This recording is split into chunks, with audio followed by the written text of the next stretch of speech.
నమస్తే, నేను మీ పులిపాటి. ఇప్పుడు మనతో ఒక ప్రముఖ వ్యక్తి ఉన్నారు. వారెవరో కాదు, శ్రీరామ్ బృహస్పతి. ఒక టీచర్గా ఉండి జర్నలిస్ట్గా ఎందుకు మారారు, వివేకానంద ఎడ్యుకేషన్ సొసైటీ ఎందుకు స్థాపించారు, వారి మాటల్లోనే తెలుసుకుందాం. నమస్తే అండి. నమస్తే సార్. చెప్పండి సార్, శ్రీరామ్ గారు మీ గురించి చెప్పండి ఫస్ట్.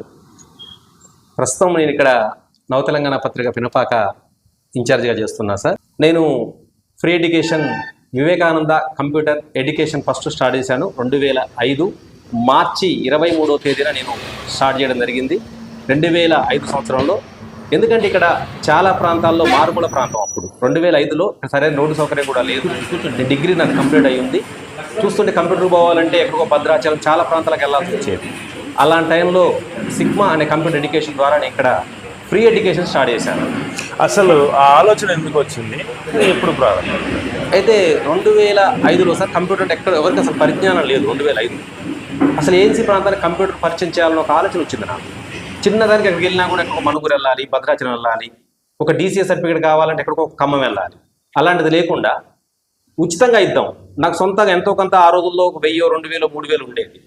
ఆర్థికంగా తినడానికైతే పర్లేదు అనే ఆలోచన ఉంది. కాబట్టి మనం విద్య ద్వారానే ఏదైనా సాధించగలను మొదటి నమ్మే వ్యక్తిని నేను. ఆస్తుల కంటే కూడా విద్యను అందిస్తే ఎక్కువ కాలం నమ్ముతామన్న ఉద్దేశంతో 2005లో సిగ్మా కంప్యూటర్ ఎడ్యుకేషన్ ద్వారా మార్చి 23వ తారీఖున మనం దీన్ని స్టార్ట్ చేయడం జరిగింది అన్నట్టు. ఎంతకాలం నుండి ఎడ్యుకేషన్ అందిస్తున్నారు? 2005లో సిగ్మా కంప్యూటర్ స్టార్ట్ చేసిన తర్వాత ఇది ఇక్కడికే సరిపోదు అన్న ఉద్దేశంతో 2006 సంవత్సరంలో వివేకానంద ట్యూషన్ సెంటర్ పేరుతో 2006 సంవత్సరంలో మనం స్టార్ట్ చేయడం జరిగిందండి. 2006లో మనం వివేకానంద ట్యూషన్ సెంటర్ స్టార్ట్ చేసాం. కారణం ఏంటి అంటే, ఇంతకుముందు అక్కడ ట్యూషన్కి వెళ్ళాలంటే పేద పిల్లలు 2005, 2006 టైంలో ఒక 50 రూపాయలు, 60 రూపాయలు నెలకు వసూలు చేసేటోళ్ళు ఇక్కడ ఉన్న ట్యూషన్ మాస్టర్లు. అది చాలా కష్టంగా ఉండేది. Maths, science. నేను MSc maths, MSc physics, MA English చేసిన వ్యక్తిగా పిల్లలకి ఏదో చేయాలి ఈవినింగ్ పూట అన్న ఒక ఆలోచన వచ్చింది. ఈవినింగ్ 6 to 9 గంటల వరకు ఎంత బిజీ షెడ్యూల్ ఉన్నా అప్పటికనే 3 స్కూల్లో చేసేటోని. వికాస్ విద్యానికేతన్ కావచ్చు, న్యూ విజన్ కావచ్చు, సత్యభాస్కర జూనియర్ కాలేజీలో లెక్చరర్గా చేస్తూ ఈవినింగ్ 5 to ఇంటికి వచ్చి 6 to 9 వరకు కూడా టోటల్ ట్యూషన్ ఉంటుంది. ఆ 2006 సంవత్సరం పెట్టిన సంవత్సరమే మనం ఎక్కడ లేని విధంగా పినపాక మండల చరిత్రలోనే ప్రైవేట్ స్కూల్లో 524 మార్కులు సాధించాం హరిబాబు అనే వ్యక్తికి. అసలు నాకు తెలిసి పినపాక నియోజకవర్గంలో ఎక్కడా లేదన్నట్టు. మ్యాథ్స్ నేను చెప్పుకున్నాను, సైన్స్ నేను చెప్పుకున్నాను, ఇంగ్లీష్ నేను చెప్పుకున్నాను.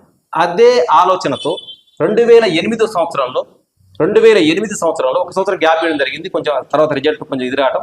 2008 సంవత్సరంలో గవర్నమెంట్ స్కూల్లో మొట్టమొదటి ట్రిపుల్ ఐటీ పెట్టారు. 3 ట్రిపుల్ ఐటీలు ఒకే మండలం నుంచి ఒకే స్కూల్ నుంచి అందించారు.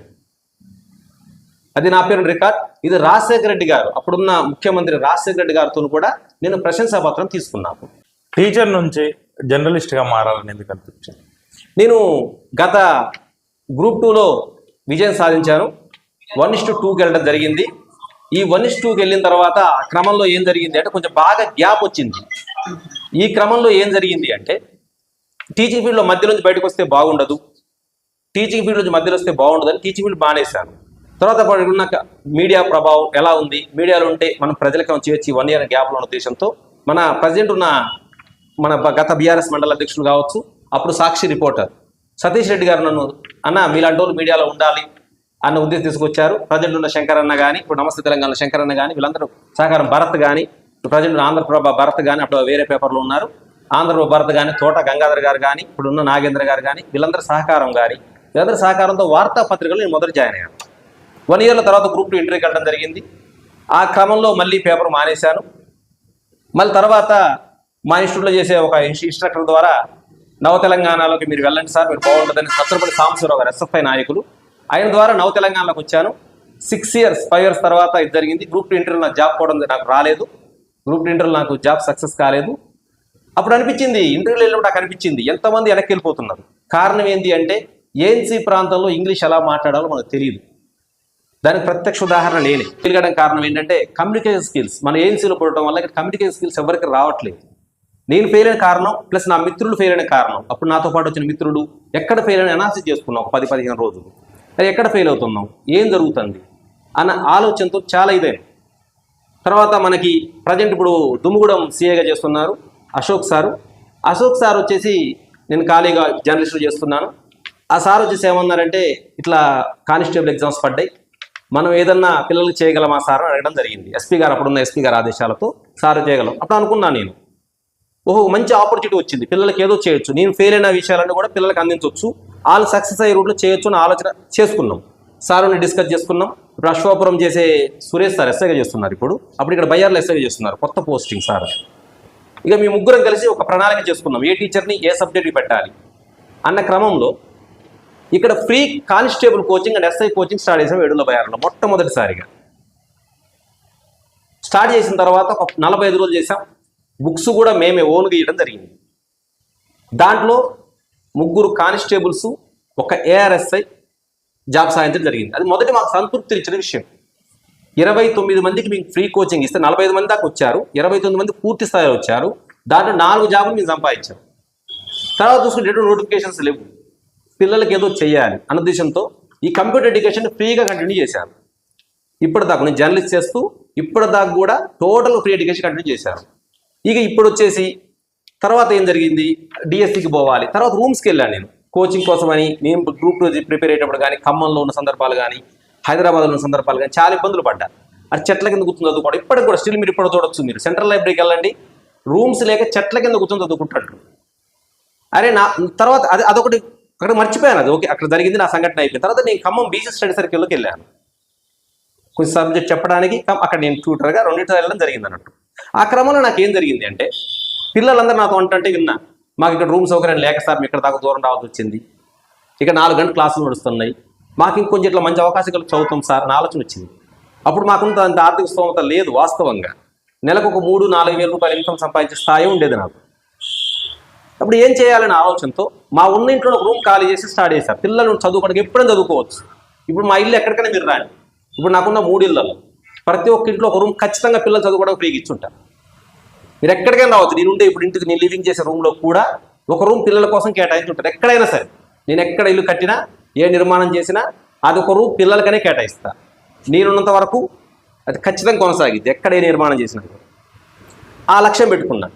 తర్వాత ఏం జరిగింది అంటే, ఇక రూమ్ ఎంతమంది ఎక్కువ మంది సరిపోవడం ఉద్దేశంతో బయ్యార్లో కొంతమంది పిల్లలు వచ్చి అడిగారు నన్ను, సార్ ఒక 11 మంది మేము ఉన్నాం సార్, మేము చదువుకోవాలి, ఒక రూమ్ అంటే 4 కంటే ఎక్కువ చదవలేము, 2 కూర్చోబెట్టి 8 చోట్ల ఉండలేము అన్న ఉద్దేశంతో సీతారాంపురం గ్రామం వద్ద నేను సంపాదించిన డబ్బులు ఒక 9 లక్షలు 9.5 లక్షలు ఉంటే మా నాన్నగారి శ్రమతోని అక్కడ ఒక సెట్ వేశాను. మినిమం 100 మంది చదువుకోవడానికి వీలుగా ఉండాలి అని. నేను దాన్ని ప్రజల్లో తీసుకెళ్ళడం ఫెయిల్ అయ్యాను, లేదా ప్రజల్లోకి వెళ్ళడంలో నాకు మీడియా సహకరించలేదు, నేను మీడియాలో ఉండడం వల్ల మిగతా మీడియాలో నాకు సహకరించలేదు, నాకు అర్థం కాలేదు. కానీ ఒక 12 మంది పిల్లలు మాత్రమే నేను అక్కడికి తీసుకురాగలిగిన. ఆ 12 మందిలో మన టెట్ అండ్ డిఎస్సి కోచింగ్ ఇస్తే 12 మంది కూడా రిజల్ట్ పాస్ అయ్యారు. టెట్ రిజల్ట్స్ ఒక్క విద్యార్థి కూడా దాంట్లో ఫెయిల్ కావడం జరగదు టెట్లో. మిగతా పెద్ద పెద్ద ఇన్స్టిట్యూట్స్లో కూడా రికార్డు వచ్చిందో నాకు తెలియదు. కానీ S&S అనే సబ్జెక్ట్ బుక్స్ తీసుకొచ్చి S&S బుక్స్ ద్వారా ఆన్లైన్ కోచింగ్ ద్వారా పిల్లలకి ఫ్రీ అందించాను. టోటల్గా మానిటర్స్ ఏర్పాటు చేశాను, పెద్ద పెద్ద స్క్రీన్ ప్రొజెక్టర్ ఏర్పాటు చేశాను, పిల్లలకి ఇబ్బంది లేకుండా చేశాను. ప్లస్ ఆన్లైన్ ఎగ్జామ్ అని సరే పిల్లలు కంగారు పడొద్దని 8 కంప్యూటర్లు నా సొంత డబ్బుతో తీసుకొచ్చి 8 కంప్యూటర్లు ఏర్పాటు చేసి ఆన్లైన్ ఎగ్జామ్ ఎలా రాయాలో కూడా నేను ప్రిపరేషన్ చేయించాను. ఉచిత విద్య అంటే, విద్య అంటేనే ఎక్స్పెన్సివ్, కోచింగ్ కానీ రూమ్స్ కానీ ఇవన్నీ. మరి వీటికి డబ్బులు విరాళాలు ఏమైనా సేకరిస్తున్నారా మీరు?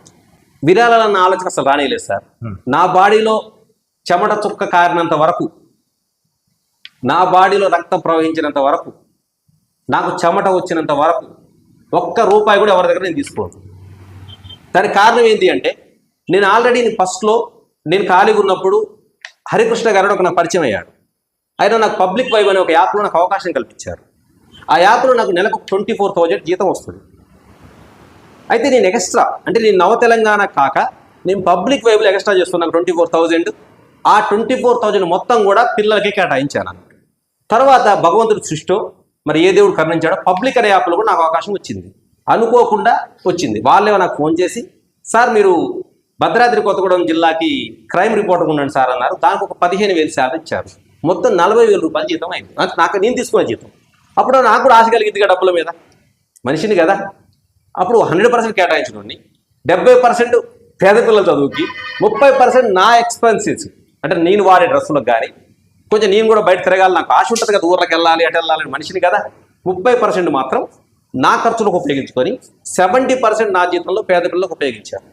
ఎవరి దగ్గర సరే మీడియా ముఖంగా చెప్తున్నా, చాలా మంది బయట అనుకోవచ్చేమో, ఒక్క రూపాయి కాదు, ఒక్క పైసా కూడా నా ట్రస్ట్కో సహాయం చేసినా కూడా కామెంట్లు పెట్టండి, నేను దానికి సిద్ధం.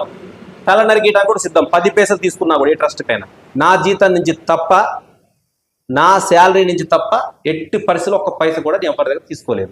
భవిష్యత్తులో కూడా నాకు ప్రభుత్వ ఉద్యోగం వస్తే పత్రికా ముఖంగా తెలియజేస్తున్నా, మీడియా ముఖంగా వయసు ఉన్న వారికి కూడా తెలియజేస్తున్నా సార్, నాకు తినక గవర్నమెంట్ జాబ్ వస్తే 50% నిరంతరం నేనున్నంత వరకు పేద పిల్లల ఎడ్యుకేషన్ కేటాయిస్తా. ఎందుకు అంటే అంబేద్కర్ ఒక మహానుభావుడు చెప్పిండు. అంబేద్కర్ దళితులు బహుజనుల జీవితాలు మారాలంటే డబ్బులతో మారవు, పథకాలతో మారవు, సంక్షేమంతో మారవు, ఓన్లీ విద్య అందించడం ద్వారానే మారిద్ది. విద్య దదాతి వినయం. మా ట్రస్ట్ యొక్క కింద ఉండే పేరు ఏంటంటే విద్య దదాతి విజయం. విద్యతోనే మనం ఏదైనా సాధించగలం, ఇంకా దేని ద్వారా సాధించలేము. ఈరోజు మన మనుగురులో చేసే పద్మాని కానిస్టేబుల్ కానీ, ఐఆర్ఎస్లు ఆఫీసర్స్ కానీ, చాలామంది గ్రూప్ 1 గ్రూప్ 2 ప్రిపేర్ అయ్యే పిల్లలు కానీ, నా స్టూడెంట్స్ వందల సంఖ్యలో ఉన్నారు. జస్ట్ ఒక మెసేజ్ పెడితే కూడా నా ట్రస్ట్లో చాలా డబ్బులు వస్తాయి. కానీ నేను ఒకటే చెప్తా, మీరు నా దగ్గర చదువుకున్న వాళ్ళు ఎవరైనా సరే, మీ చుట్టుపక్కల పేద పిల్లలు ఉంటే ఒక్కడిని ఫ్రీగా చదివించండి. అది గవర్నమెంట్ స్కూల్ కానీ, ప్రైవేట్ స్కూల్ కానీ. ఇప్పుడు నేను పినపాక మండలంలో ఎంతమందికి ఫ్రీగా అందిస్తున్నా అంటే అది ఇక్కడ ఉన్న పిల్లలందరూ తెలుసు, చెప్పుకోకూడదు కాబట్టి. ఇప్పుడు కూడా రాధికా స్కూల్లో ఒక 2-3 పిల్లలు నాకు ఫ్రీగా అందిస్తున్నారు. ఎక్సలెంట్లో నా మాట ప్రకారం అందిస్తున్నారు. ఒక సెయింట్ మేరీస్ వాళ్ళు ఇంకా సంప్రదించలేదు. నేను గిరకు బృహస్పతి నుంచి ఫోన్ చేస్తే, సార్ మీరు 10% ఫీజు కట్టండి సార్, 20% చాలు సార్ అని. ఎందుకంటే ఖచ్చితంగా అంత పూరి పిల్లల్నే ప్రిఫర్ చేస్తాను. నేను చేసే సేవకార్యం అలాగ ఉంటుంది. రెండోది సార్, మన రికార్డు చూసుకుంటే 2005లో ప్రారంభమైన రికార్డు ఈ రోజు కూడా జరగలేదు. ఫ్రీ ట్యూషన్ ప్లస్ అప్పుడున్న సత్యభాస్కర్ జూనియర్ కాలేజీలో మనకు పాంప్లెట్ నేను కూడా తీయలేదు. ఈ 500 రూపాయలు ఖర్చు అయితే పాంప్లెట్ కింద బుక్సే కొంటాను. వాళ్ళు ఫ్రీగా మనకు పాంప్లెట్ తీసిచ్చారు సార్. ఇక నా లక్ష్యం వివేకానంద లక్ష్యం ఏంటి అంటే ఆడంబరాలకు పోవద్దు. మనకు ఆడంబరాల ఖర్చుని కనుక ఇప్పుడు నేను హోటల్కి వెళ్ళి నాకు బిర్యానీ తినాలని అనిపించింది, అది ఒక పక్కకి వేస్తాను, ఒక 200 అయినాయి. ఆ రోజులో పుస్తకం కొనుక్కొచ్చిస్తావు పేద పిల్లగాడికి. ప్లస్ నా కాన్సెప్ట్ ఏంటి అంటే మన పుట్టినరోజు వేడుకలు ఘనంగా జరుపుకోవడం కాదు. ఒక 1000 అయితే పుట్టినరోజు అంటే ఆ 1000 రూపాయలు పెట్టి 100 పలకలు వస్తాయి. చిన్న స్కూల్స్ నుంచి కూడా 2 స్కూళ్ళకు మొత్తం పలకలు ఫ్రీగా ఇవ్వచ్చు. పలకం మన పుట్టినరోజు వేడుకలు చేసుకుంటే 4 ఉండే రుచి 5 నిమిషాలే, 5 సెకండ్లే. నాకు తెలిసి మన జిహ్వ తీసుకునే రుచి 5 సెకండ్లే. కానీ ఆ పలక వాడి చేతిలో ఉంటే వచ్చే రుచి ఎంత ఉంటుంది అన్నది ఒక్కసారి ఆస్వాదించండి, తెలుస్తుంది. ఉచిత విద్య సంక్షేమం కాదు ఇవ్వాల్సింది, ఉచిత విద్య, ఉచిత వైద్యం. రెండోది నా కాన్సెప్ట్. మా అబ్బాయి ఇంటర్మీడియట్ చేస్తున్నాడండి, వాడిని డాక్టర్ చేసి ఇదే ఏరియాలో ఫ్రీ వైద్యం అందిస్తా. ఇది నేను హామీ చెప్తున్నా, ఎంతకైనా సిద్ధంగా ఉన్నా. ఆ రోజు నాకున్న ఏ ఇల్లైనా ఆస్తిని అమ్మేనా సరే ఖచ్చితంగా పేదలకు విద్య చేస్తా. అందరూ మాటల్లో చెప్తున్నారు, ఒక్కరిని చేతల్లో చేయాలి అని అనుకున్నా, ఖచ్చితంగా చేస్తున్నా. ప్లస్ నాకు నవ తెలంగాణలో వచ్చే ప్రతి రూపాయి కూడా ట్రస్ట్గా ఉపయోగిస్తున్నా. కంప్యూటర్ ఎడ్యుకేషన్ ఎప్పుడు ప్రారంభించారు? కంప్యూటర్ ఎడ్యుకేషన్ 2005 మార్చి 23వ తేదీ ప్రారంభించాం సార్. అది కూడా అప్పుడు నాకు లైఫ్ ఇచ్చింది ఎవరు అంటే నాకు రూపాయి డబ్బులు లేకపోయాయి. మా నాన్నగారి జీతం 1200 రూపాయలు. ముందు నా కాన్సెప్ట్ చెప్తారు ఎందుకు నేను ఫ్రీ ఎడ్యుకేషన్ స్టార్ట్ చేశానంటే, నేను మొత్తం గవర్నమెంట్ స్కూల్స్ సార్ చదివింది, మొత్తం జిల్లా పరిషత్ ఉన్నత పాఠశాల చదివినా. కానీ ఇంటర్మీడియట్ వచ్చేసి పినపాకులు వచ్చేసి ఇంటర్మీడియట్ అసలు లేదు సార్. గవర్నమెంట్ స్కూల్స్ లేవు, గవర్నమెంట్ కాలేజ్ లేవు, మీకు తెలుసు అందరికీ. 2000 సంవత్సరంలో లేవు. నాకు 2000 సంవత్సరం ఎంత పూర్తయింది, ఎక్కడికి పోవాలో తెలియదు. ఇంటర్మీడియట్ మణుగూరు వెళ్ళాలంటే 2 జీబులు ఉండే, బస్సు కూడా వచ్చేగా, ఆటోలు లేవు నాకు తెలిసి. నాన్నగారి జీతం చూస్తే 850 రూపాయలు పోస్టల్. ఇప్పుడు జీడిఎస్ అంటే తెలుసు, ఇప్పుడు కూడా 10,000 జీతం లేదు. ఆ టైంలో చదువుకోవాలంటే డబ్బులు లేవు, ఇబ్బందులు, చిన్న పూరి గుడిశారు. ఈ టైంలో ఏదో చేయాలి, అక్కడికి వెళ్తే అసలు ఏం సబ్జెక్ట్ రాదు నాకు. ఇక్కడ గవర్నమెంట్ స్కూల్స్ అంటే తెలుసు కదా, ఏదో 345 మార్కులు వచ్చినాయి, పాస్ అయినాం, బయట పట్టం, టోట్ ఆఫ్. అంటే నేను ఇంటెలిజెంట్ క్లవర్ అయితే కాదు. తర్వాత నాకు ఇంటర్లో ఎలా ఇంటెలిజెంట్ అయ్యారని చెప్తున్నా. విపి శంకర్ సార్ కానీ, ఇప్పుడు సత్యభాస్కర్ జూనియర్ కాలేజ్ అప్పుడు చేసినప్పుడు అశ్వాపురం ప్రిన్సిపాల్ చేస్తున్నారు సత్యప్రకాశ్ గారు, కెమిస్ట్రీ. వీళ్ళ ప్రోత్సాహంతో మీరు డబ్బులు కట్టకపోయినా పర్లేదు నాన్న, నువ్వు చదువుకో అని చెప్పారు. నాకు 1800 రూపాయలకే విపి శంకర్ సార్ ఇంటర్మీడియట్ విద్య 2 సంవత్సరాలు అందించారు. ఆ 1800 కట్టాక మా నాన్న ఎన్ని ఇబ్బందులు పడ్డాడు. మా అమ్మకి జాయింట్ పెయిన్స్ వచ్చినాయి, అప్పుడే చనిపోద్దా బతికిద్దా తెలియదు. ఆ 18 రూపాయలకు ఆ రోజు మా నాన్న పడ్డ కష్టం చూశా. ఇక ఏ ఇంట్లో కూడా మా నాన్న పడ్డ కష్టం ఇంకోటి పడద్దు అని ఈ ఫ్రీ ఎడ్యుకేషన్ స్టార్ట్ చేశాను. ఖచ్చితంగా భగవంతుడు నాకు కనుక అవకాశం కల్పిస్తే ఇదే మండలంలో ఫ్రీ స్కూల్ కూడా స్టార్ట్ చేస్తా. 1 to ఇంటర్మీడియట్ వరకు ఫ్రీ ఎడ్యుకేషన్ ఖచ్చితంగా అందిస్తా. ఎడ్యుకేషన్ ఓకే, ఇన్స్టిట్యూట్ వేరు ఓకే, ఈ సేవా కార్యక్రమాలు ఏంటి మధ్యలో మళ్ళీ? ఒకటి సార్, కొంచెం మన ఎడ్యుకేషన్ కొన్ని సందర్భాలు ఎప్పుడు నోటిఫికేషన్ పట్టలేదు. పడనప్పుడు ఎంతో మన దగ్గర మిగిలి ఉంటుంది. నేను ఇచ్చిన హామీ ఏంటి? 70% ఖచ్చితంగా నేను ట్రస్ట్కి ఉపయోగిస్తాను హామీ ఇచ్చిన. మరి హామీలో డబ్బులు ఏం కావాలా? ఇంట్లో పెడితే ఏమైంది? నాకు నా జేబులు ఉంటే ఏమనిపిస్తుంది? నాకు ఖర్చు చేయాలి, సినిమాకి వెళ్ళాలనిపిస్తుంది, లేదా ఇంకోటి తిరగాలనిపిస్తుంది, బండి మీద వేసుకుని బర్రబర్ర తిరగాలనిపిస్తుంది. అలా లేనప్పుడు ఏంటంటే ఎక్కడ ఎవరు ఆపదలు ఉన్నారో గ్రూపులు ఎక్కడ వచ్చినాయి అనుకోండి, నేను 1000 అయితే సాయం చేసిన లక్షలని చెప్పట్లేదు. నా వంతుకు 500 అయితే 500 కొడతా, లేదా మ్యాక్సిమం బిహేవియర్ ట్రై చేస్తా సార్. ఎవరికైనా ఆపద ఉంది అంటే కరోనా టైంలో ప్రతి ఇంటికి, నాకు తెలిసిన ప్రతి ఇంటికి, కరోనా వచ్చిన ప్రతి ఇంటికి 25 కేజీల బియ్యం పంపించిన. ఈవెన్ రిపోర్టర్ల కుటుంబాలతో సహా.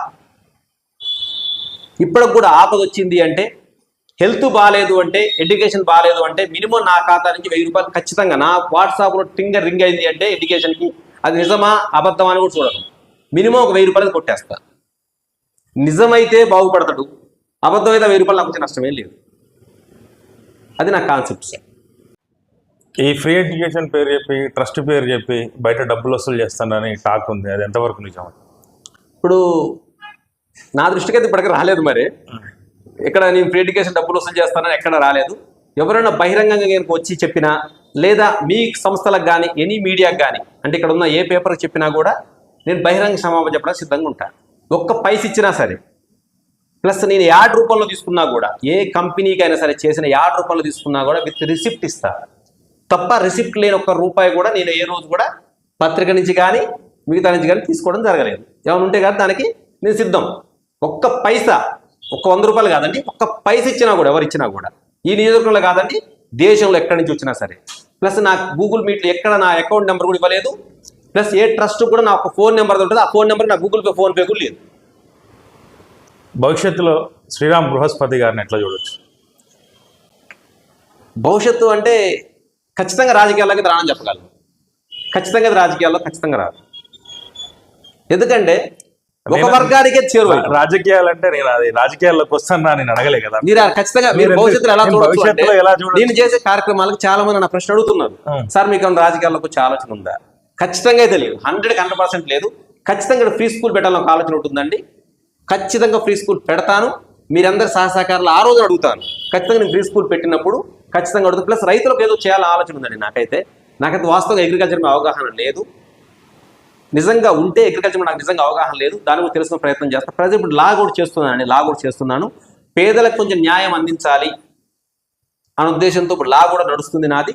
ఖచ్చితంగా దాన్ని అందిస్తాం. పత్రికా రంగంలో కూడా ఖచ్చితంగా విలువలతో కూడిన జర్నలిజం అందిస్తానని మీ వైశ్యవం ఛానల్ సాక్షిగా నేను ప్రమాణం చేసి చెప్తున్నాను. నెక్స్ట్ మీరు రెండో ప్రశ్న అడిగారు. దీంట్లో ఉన్న వాళ్ళందరూ కూడా చూడండి, మీరు గ్రామీణ ప్రాంత విద్యార్థినులకు ఉచితంగా విద్యాబోధన అందిస్తూ ఏకైక tuition centre Vivekananda tuition centre పెట్టా. ఏకైక అంటే నాకు తెలిసి ఇంకా స్టేట్లో కూడా ఎక్కడ ఉండదండి. ఏకైక అని పెట్టినట్టు అర్థం చేసుకోవాలి. ఫ్రీగా ఇన్స్టిట్యూషన్ ఇచ్చి, ఫ్రీ రూమ్ ఇచ్చి, ఈ రోజు పెట్టలేదండి, ఇయర్స్ కూడా మీరు చూసుకోవచ్చు. ఇవాళ కొట్టిన పాంప్లెట్ కాదు ఇది.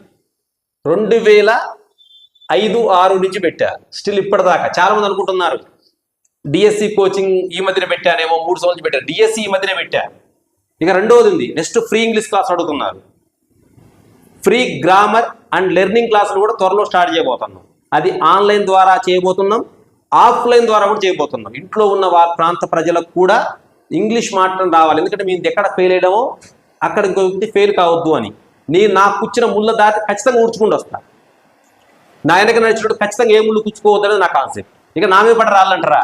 ఇక మంచి చేస్తుంటే రాళ్ళు పడుతూనే ఉంటాయి, విమర్శ ఎదుర్కొంటూనే ఉంటా. ఇక మహిళలతో కొంచెం విద్యార్థి అనుకుంటే చెప్తున్నా, మన ఇన్స్టిట్యూట్కి మహిళలు కనుక ఎవరు వస్తే బయట కూర్చొని చెవులు ఉంటారు, ఆ చెల్లెలు ఎక్కించుకోకపోయినా కూడా విమర్శించేటోళ్ళు అడిగాను. అట్లాంటి వాటిని అస్సలు మాట్లాడుకోను. నేను నాదంతా వివేకానంద సిద్ధాంతం. విమర్శలను నేను ఓన్లీ విజయంతోనే జవాబు చెప్తా తప్ప నోడుతో అసలు జవాబు చెప్పను. విమర్శకు విజయమే జవాబు. విమర్శకి ప్రతి విమర్శ చేస్తే ఏమవుతాం? మూర్ఖులు అవుతాం. విమర్శ చేసిన నవ్వు వచ్చేయండి. వాడే కదా పళ్ళు బయటపడేది. వాడు అక్కడే ఉంటాడు. మీరు 10 సంవత్సరాలు రండి, వాడు అక్కడికి విమర్శించుకుంటూ కూర్చుంటాడు. నేను చూసే చాలా మంది ఎదిగిన వాళ్ళందరినీ, విమర్శించిన వాళ్ళందరూ ఎత్తుకుండా పోయారు. విమర్శిస్తున్నాడు, అదే చెట్టు కింద కూర్చున్నాడు. ఇంకా పోనీ వాడి ఇంటికి బాగు చేయలేదు, వాడి కుటుంబాన్ని బాగు చేయలేదు, వాడి లైఫ్ను బాగు చేసుకోలేదు. విమర్శ ఎప్పుడు కూడా ఒక వ్యక్తిని డెవలప్ చేసే విధంగా ఉండాలి, వ్యక్తిని కించపరిచేటట్టు ఉండకూడదు. అభివృద్ధి చేసే వ్యక్తిని కనుక మనం కించపరుస్తే ఇంకొక అభివృద్ధి చేసే వ్యక్తి ముందుకు రాడు. దయచేసి మీ వైసీఆర్ ఛానల్ ద్వారా తెలిసింది ఒకటే, ఎవరైనా సేవా కార్యక్రమం చేసేటప్పుడు వీరైతే ప్రోత్సహించండి, లేదా సైలెంట్గా ఉండండి. అంతేగాని అతనికి పేరు వస్తుందనో ఇంకోటి వస్తుందనో చేయదు. ఆ వ్యక్తికి నా పేరు కోసం తాపత్రయపడితే మాత్రం అప్పుడు విమర్శించండి. కానీ మిమ్మల్ని పట్టించుకునే వ్యక్తి మీద మీరు మాత్రం రాలేదు అన్నది మీ ఛానల్ తరపు నుంచి నేను మనస్ఫూర్తి కోరుకుంటున్నాను సార్. ఆమెది ఎక్కువ టాక్ ఉంది. ఆఫీసర్స్ ఫ్రెండ్లీ రిపోర్టర్ అంటారు, నన్ను ఆఫీసర్ ఫ్రెండ్లీ వ్యక్తి అంటారు. ఆఫీస్ ఫ్రెండ్లీగా ఎవరికి ఉండాలి సార్? నేను ఎడ్యుకేటెడ్గా ప్రజలకి ఆఫీసర్స్కే ఉండాలని నేను ఇంకెవరికి ఉండాలి చెప్పండి? ఒక ఆఫీసర్తో కరెక్ట్గా ఉంటేనే పలానా ఒక ఆపదన్న ఆయనకు వచ్చాడు, నేను ఆ వ్యక్తికి న్యాయం చేయగలుగుతా. మరి ఆఫీసర్ని గెలకలా పోయి నేను పోనీ ఏ ఆఫీసర్ మీద నేను అవినీతి రాయలేదండి, డబ్బులు తీసుకోలేదు కాబట్టి నేను తప్పుడు రిపోర్టర్ అవుతానేమో. మరి తీసుకుంటే మంచి రిపోర్టర్ అయ్యేటోనేమో, నాకైతే తెలియదు. నాకు దేవుని దగ్గర ఇంతవరకైతే ఇటువంటి వ్యసనం కూడా అలవాటు కాలేదండి, చిన్న వ్యసనం కూడా లేదు. ఒక మంచి తప్ప ఇంకేమైతే నాకైతే తెలియదు. నేను తాగను. ఒక వాటర్, అది కూడా చాలా మినరల్ వాటర్ మ్యాక్సిమం తాగారండి. బాటిల్స్ చుంటే 5 రూపాయల వాటర్ తాగుతాయి, కుండ కూడా చూడండి, ఇప్పుడు కూడా కుండలో వాటర్ తాగుతాయి. లగ్జరీ లైఫ్ అయితే అలవాటు కాలేదు, అలవాటు చేసుకుని కూడా ఈరోజు ఉన్న స్థాయికి నేను ఎంత లగ్జరీ లైఫ్ అని అనుభవించవచ్చు. కానీ ఇప్పటికి కూడా నార్మల్గా ఉంటున్నా, ఫ్రీ ఎడ్యుకేషన్ అందిస్తున్నా. భవిష్యత్తులో రేపు నాకు డిఎస్సిలో కానీ గ్రూప్ 2లో కానీ జాబ్ వస్తే 100కు 100% ఈ మండలంలో ఫ్రీ స్కూల్ పెట్టి చూపిస్తాను. చూస్తున్నారుగా ప్రేక్షకులారా, శ్రీరామ్ బృహస్పతి భవిష్యత్తులో జాబ్ వస్తే ఇక్కడ పినపాక నియోజకవర్గంలో ఏ ఇంట్లో పేద విద్యార్థి ఆంగ్ల విద్యకు దూరం కాకూడదని, ప్రతి ఒక్కళ్ళు ఆంగ్లం నేర్చుకోవాలని, తన పడ్డ బాధలు ఎవరు పడకూడదని, ఇంగ్లీషు లేకపోవడం వల్ల తను జాబ్ అక్కడ దాకా వెళ్ళి జాబ్ అచీవ్ చేయలేకపోయాడని చెప్పి మన ఛానల్ ద్వారా తెలిపాడు. ప్రతి ఒక్కళ్ళు ఈ నియోజకవర్గంలో ఎవరైనా పేద విద్యార్థులు ఉంటే ఇక్కడికి వచ్చి ఫ్రీ ఎడ్యుకేషన్ పొందాలని, లైబ్రరీ సదుపాయం కూడా ఉంది, కంప్యూటర్స్ కూడా ఉన్నాయి. మీకు అది కూడా నేను చూపెడతాను, తర్వాత రన్ అవుతుంది చూడండి. మరొక ప్రముఖ వ్యక్తితో మళ్ళీ కలుద్దాం. వీలుంటే ఈ ఇన్స్టిట్యూట్కి ఒకసారి విజిట్ చేయండి. మన మనుగూరు నుంచి వరంగల్ వెళ్ళే హైవేలో బయ్యారం ఎక్స్ రోడ్ సెంటర్లో ఉంది, పైన ఉంది, ఇక్కడ హీరో హోండా షోరూమ్ పైన ఉంది ఈ ఇన్స్టిట్యూట్. వీలున్నప్పుడు ఎవరైనా విద్యావంతులు కానీ ఎవరైనా వాళ్ళు పేదవాళ్ళకి విద్య అందించాలనుకుంటే వాళ్ళకున్న సమయంలో ఏదో కొద్దిసేపు వచ్చి ఈ విద్యార్థుల్ని ఉన్నత భవిష్యత్తులో మంచి వారిగా తీర్చిదిద్దాలని మా ఛానల్ ద్వారా కోరుకుంటున్నాం. Thank you. మరొక ప్రముఖ వ్యక్తితో మళ్ళీ కలుద్దాం.